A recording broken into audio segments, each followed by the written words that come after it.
All right. Nice. Good to meet you. Colleen. And we're back with Colleen McRoberts from Open Space Coordinator at Bernalillo County. It's great to have you on. It's getting to be that time with all of this wonderful weather. It's amazing that more of us, I don't think, are out exploring all the trails and everything you guys have. I mean, are you guys seeing now that the weather is finally warming? It's supposed to be 71 this weekend. So warm. Like, it's a chance. Like, what's your favorite trail to go out on in Bernalillo County?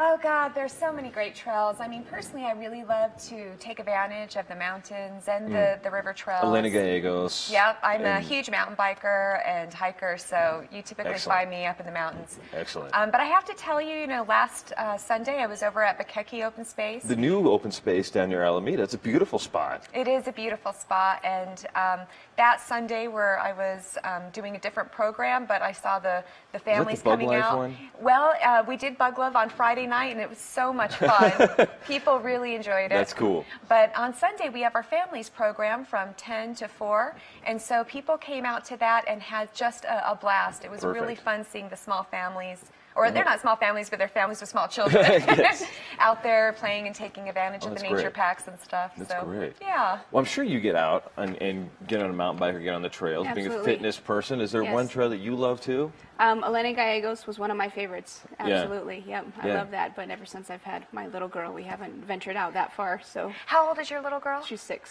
Oh, wonderful. Yeah. So this program that we do at Bikeki Open Space would be perfect for your family because really it's perfect for, babies.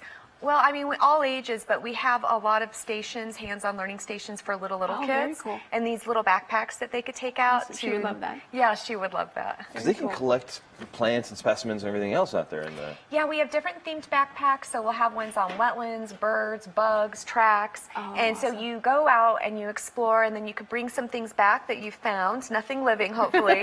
And you can look into the microscope, ask questions to our educators there, and just kind of go out and explore as a family, essentially, is what it's all about. Oh, yeah, she'd love that. And then right now you're getting ready to kick off the Backyard Farming Series. Is this a good time of year to plant stuff and get things together for farming?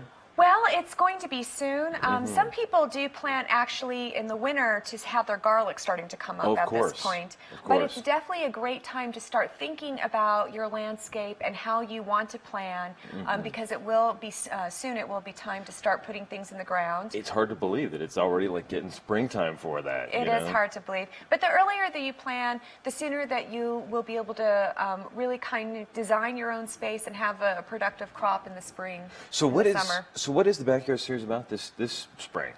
We piloted a program last year that we're really going to stick true to this year, which is called Landscape for Life. This is a national program that comes from the U.S. Botanical Garden and the Lady Bird Johnson Wildlife Center.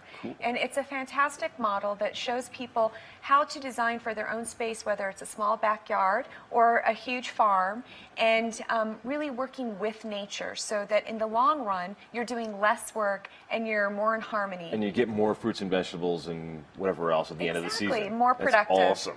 We kind of start the series from the ground up. But Exactly. Yes. We have people start the first class looking at their soil. And the second one then considers their water harvesting potential and types of irrigation that they may want to use. It then goes into plant selection. And through each of these classes, they're really observing and looking at their own place, and they are creating their own landscape design. So at the very last session, it's 5 sessions in all, they will get a certificate. Oh, cool. They will have their own landscape plan, and they'll have a free rain barrel that we're giving away with some other goodies. You don't need to have like an acre of land out in the valley. You can do this on a small little plot downtown. Absolutely. You can do this. You could even not even have garden space, but still consider how you want to set up like a, maybe just some herbs and stuff outside and planters. I mean, really, it's all about looking at your own particular space and figuring out how you can best grow. So who's teaching the classes? We have a whole bunch of different experts that come in to speak for each session. So we literally have a soil scientist come out to teach the soils class. And we have a wonderful facilitator for each of the sessions with Sunstone Herbs. Her name is Jen Prosser.